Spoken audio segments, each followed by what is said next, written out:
Career counselling के इस video series के तीसरे वीडियो में आपका स्वागत है। आज का ये वीडियो उन छात्रों के लिए है जिन्होंने अपना इंजीनियरिंग डिप्लोमा कंप्लीट कर लिया है और वो जॉब्स सर्च कर रहे हैं। तो आज के इस वीडियो में हम उन सभी सरकारी और प्राइवेट जॉब्स के बारे में चर्चा करेंगे जिनमें डिप्लोमा के छात्र अप्लाई कर सकते हैं। तो चलिए शुरुआत करते हैं आज की इस वीडियो की। और सबसे पहले शुरुआत करते हैं गवर्नमेंट सेक्टर में कौन कौन से करियर अवसर हैं डिप्लोमा के छात्रों के लिए।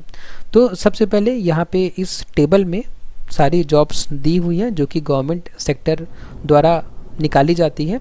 तो यहाँ पे विभाग लिखा हुआ है और यहाँ पे जॉब रोल लिखा है, आप किस रोल में भर्ती होंगे उस विभाग में।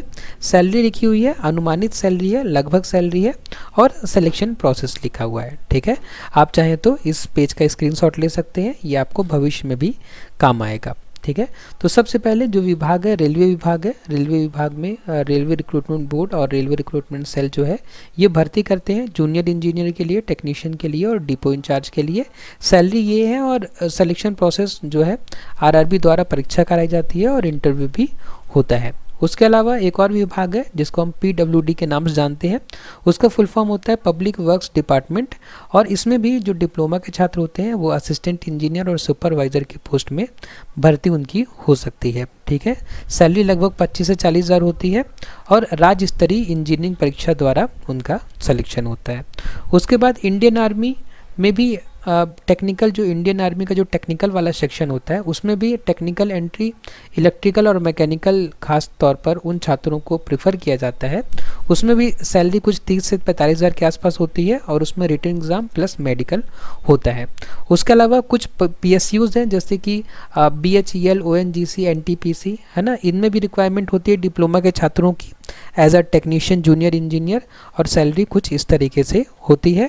और उसमें क्या होता है कि जो कंपनी होती है, जो PSUs होते हैं वो खुद अपनी परीक्षा कराते हैं। जैसे BHEL को रिक्रूटमेंट करना है तो अपनी वेबसाइट में रिक्रूटमेंट का नोटिफिकेशन रिलीज़ करेगी।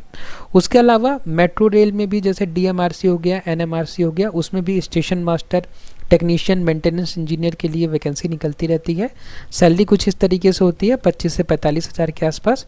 और जो सिलेक्शन प्रोसेस होती है उसमें रिटर्न होता है, इंटरव्यू होता है। उसके अलावा जो SSC है, स्टाफ सिलेक्शन कमीशन, वो भी जूनियर इंजीनियर की वैकेंसी निकालता रहता है। सेंट्रल गवर्नमेंट की जॉब है, उसमें भी junior engineer civil, mechanical, electrical prefer किए जाते हैं और उनकी सैलरी लगभग इतनी होती है और SSC द्वारा ये परीक्षा कराई जाती है। उसके बाद अगर हम प्राइवेट सेक्टर में देखें तो प्राइवेट सेक्टर में ये इंडस्ट्रीज़ है, जॉब रोल है, सैलरी है और सिलेक्शन प्रोसेस है।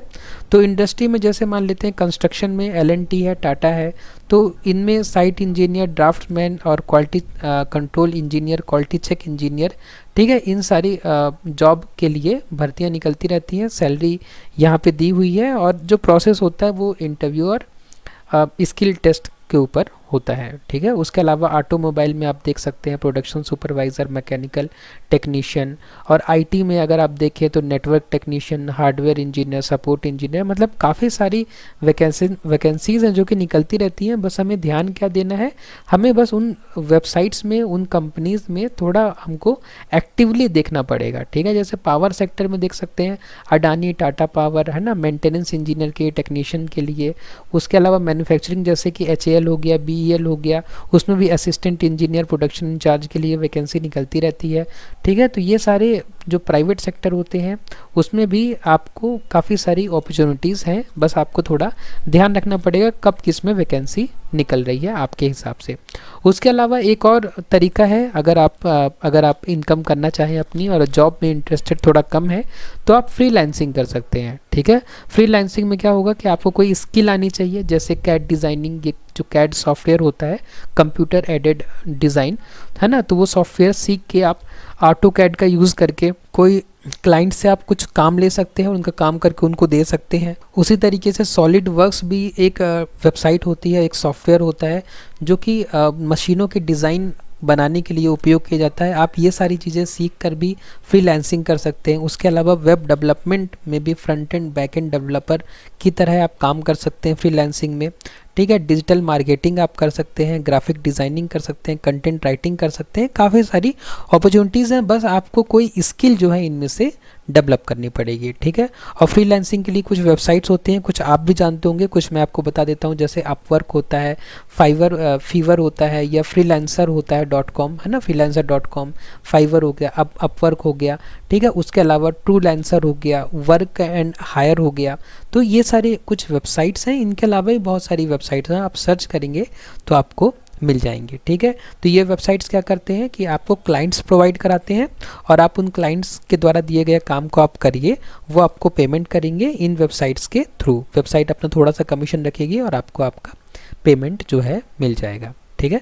तो इस तरीके से भी आप काम कर सकते हैं। उसके बाद डिस्क्लेमर है कि ये सब जानकारी जो आपको बता रहा हूँ, ये विभिन्न सरकारी पोर्टल्स और कुछ जॉब पोर्टल्स और कंपनियों के वेबसाइट्स पर आधारित है, ठीक है। ये सारी चीज़ें अपने से नहीं बोल रहा हूँ, मुझे जानकारी कहीं कहीं से मिली है, उनको मैंने इकट्ठा करके आपको बताया है। उसके अलावा जो सैलरी की रेंज होगी वो लोकेशन, एक्सपीरियंस और कंपनी की पॉलिसी के अनुसार थोड़ा आगे पीछे हो सकती है, बदल सकती है। और साथ ही कृपया आवेदन करने से पहले संबंधित संस्था की आधिकारिक सूचना अवश्य पढ़े। मतलब कि जब भी कहीं वैकेंसी निकले तो आप जो है उनकी ऑफिशियल साइट से ही अप्लाई करें। तो आज के वीडियो में बस इतना ही। वीडियो आपको पसंद आए तो वीडियो को लाइक करें, शेयर करें अपने फ्रेंड्स के साथ में, और सब्सक्राइब करें चैनल को। आपने वीडियो को लास्ट तक देखा उसके लिए बहुत बहुत धन्यवाद।